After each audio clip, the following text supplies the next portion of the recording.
ఒక ఎకనామిక్ స్టూడెంట్గా వాస్తవమే బడ్జెట్లో గత 11 ఏళ్లుగా కూడా యావరేజ్న 75-80% మధ్యన ఖర్చు పెడుతున్నారు. వాస్తవానికి ఎస్టిమేటెడ్ కాస్ట్ వేరు, వాస్తవిక బడ్జెట్ వేరు. కాబట్టి ఏది కూడా ఎస్టిమేషన్స్ కు ప్రతిపాదించినట్టు అంత మేరకు ఖర్చు పెట్టట్లే, ఏ ప్రభుత్వం ఖర్చు పెట్టట్లే, అది వాస్తవం. కాబట్టి పోయిన సంవత్సరం కూడా ప్రవేశపెట్టిన బడ్జెట్ కు 80% ఖర్చు పెట్టారు. ఇది రాకేష్ అనేది ఒకటి కరెక్ట్.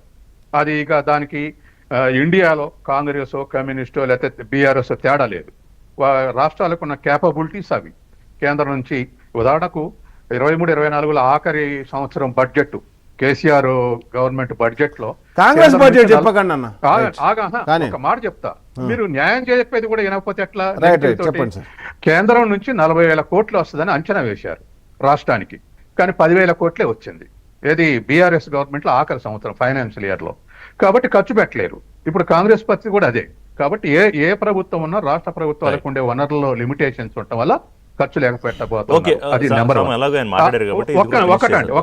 సత్యం గారు మళ్ళీ కాదు, మన బడ్జెట్లు వాటర్ వెళ్తే మనం అనుకున్న సబ్జెక్టు పక్కకి వెళ్తాం. వారు అడిగారు కాబట్టి చెప్తా. కాదు, ఆయన అడగద్దన్నా నేను, ఆయన అడిగేశారు. ఇప్పుడు అది మీరు సమాధానం చెప్తే అటు వెళ్ళిపోతుంది చర్చ. నా పాయింట్ ఏంటంటే, ఒక బ్యాడ్ ప్రెసిడెంట్ ఏదైతే ఆంధ్రప్రదేశ్లో రప్ప గోల్ నడుస్తుందో అది తెలంగాణకు కూడా పాకింది అన్ఫార్చునేట్లీ. దీన్ని మొదట్లోనే ఆపకపోతే ఇవాళ ఈ ఫ్లెక్స్ పెట్టినవాడు రేపు ఇంకోటి డైరెక్ట్గా నరుకుతామని పెడతాడు. ఆ అంశం. రెండోది రాసుకోవడం, పేర్లు రాసుకోవడం అనే అంశం, అది కూడా అక్కడి నుంచి వచ్చిందే. అది కూడా యాడ్ ఆప్షనేనా? ఇది నాయకులు ఓపిక పట్టకపోతే బెంగాల్ లాంటి వాతావరణం ఏర్పడుతుంది. బెంగాల్లో రోజు గ్రామాలలో ఘర్షణలు పెట్టుకోవటం, తగలబెట్టుకోవటం నడుస్తూ ఉంది అక్కడ. అదే పరిస్థితి వస్తుంది. అగ్రనాయకులు లేదా రాష్ట్రానికి నాయకత్వం ఇచ్చేటువంటి వాళ్ళు ఏ పార్టీ వాళ్ళైనా దానికి ఓపిక పట్టకపోతే, దానికి ఒక లిమిటేషన్స్ పాటించకపోతే కింద క్యాడర్లో ఘర్షణలు పెట్టుకోవటం, ప్రాణత్యాగాలు చేయటమే మిగులుతుంది. అది మనం అనేక రాష్ట్రాల్లో రాజకీయ ఘర్షణలు జరిగే దగ్గర తెలుపుతున్నాం. తర్వాత తెలంగాణలో ఎప్పుడు కూడా కుల సంఘర్షణలకు కానీ ఇటువంటి వ్యక్తిగత ఘర్షణలు కానీ గతంలో కూడా చరిత్ర లేదు. రాజకీయ ఘర్షణలు అది విధానాల మీద పోరాటాలు తప్ప ఇటువంటివి జరగలేదు. కాబట్టి ఈ రఫా అనేటువంటి కల్చర్ యాంటీ సోషల్ ఎలిమెంట్స్ మాట్లాడే మాటలు.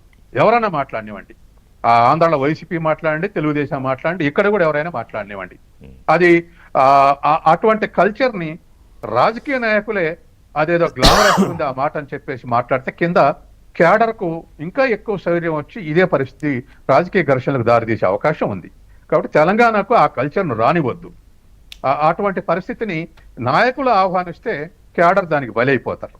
అది ఇప్పటికే 2-3 పార్టీల నాయకులు అక్కడ మాట్లాడారు. అందుకని కేటీఆర్ గారు పేర్లు రాసుకోవడం వ్యవహారం కేటీఆర్ గారు మాట్లాడారు.